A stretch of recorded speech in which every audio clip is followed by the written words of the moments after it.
Hello বন্ধুরা, আজকে আমার রেসিপি হলো আলু দিয়ে চিকেন দিয়ে পাতলা ঝোল। এইখানে 1 কিলো চিকেন নেওয়া আছে, তার মধ্যে আমি একটা হাফ লেবুর রস দিয়ে মাখিয়ে রেখে দিয়েছি।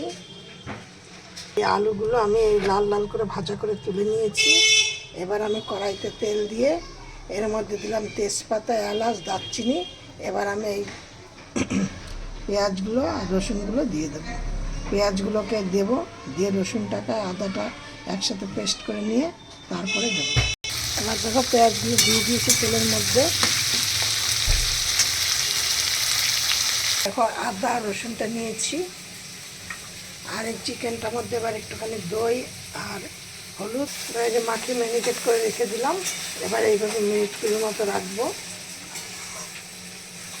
আর এর মধ্যে আদা রসুনটা যে পেস্ট করলাম সেইটা দিয়ে দিয়েছি।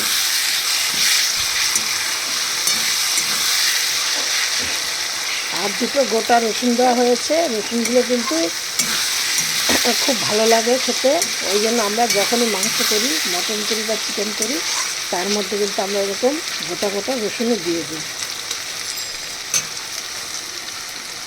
এবার দেখো আমি এইখানে দিয়েছি জিরে আর কাঁচা লঙ্কা 5-6টা। এবার এই মশলাটা আমি এর সাথে অ্যাড করে দিলাম। এবার এর মধ্যে একটা টমেটো কুচি করে দিয়েছি, দিয়ে এবার দেখো এর মধ্যে আবার হলুদ দেব,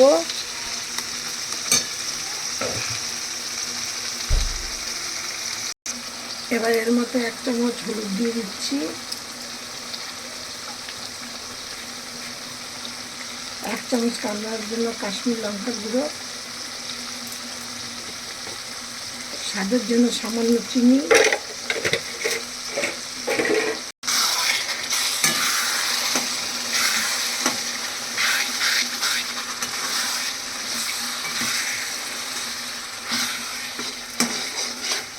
আমি কিন্তু এর সাথে নুন দিয়ে দিয়েছি।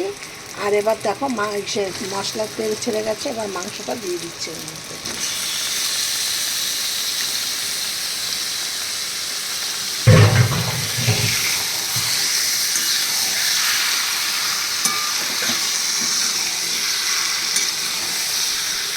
মাংস যখন একটুখানি ওই দই দিয়ে তারপরে হলুদ দিয়ে মাখিয়ে রেখেছিলাম, তখন কিছুটা নুন দিয়েছি।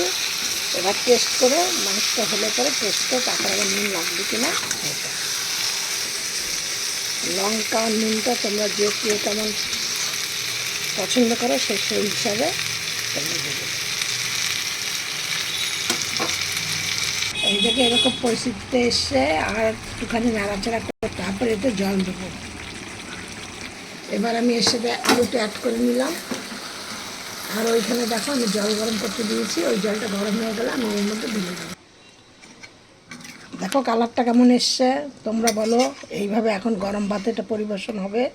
তোমরা এইভাবে করে খেয়ে দেখো, দেখে আমাকে বলো।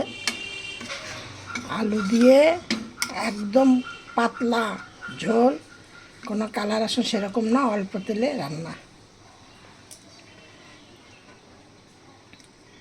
আমি চম্পা রেসিপি হাউস থেকে আমি ভিডিওটি শেয়ার করলাম।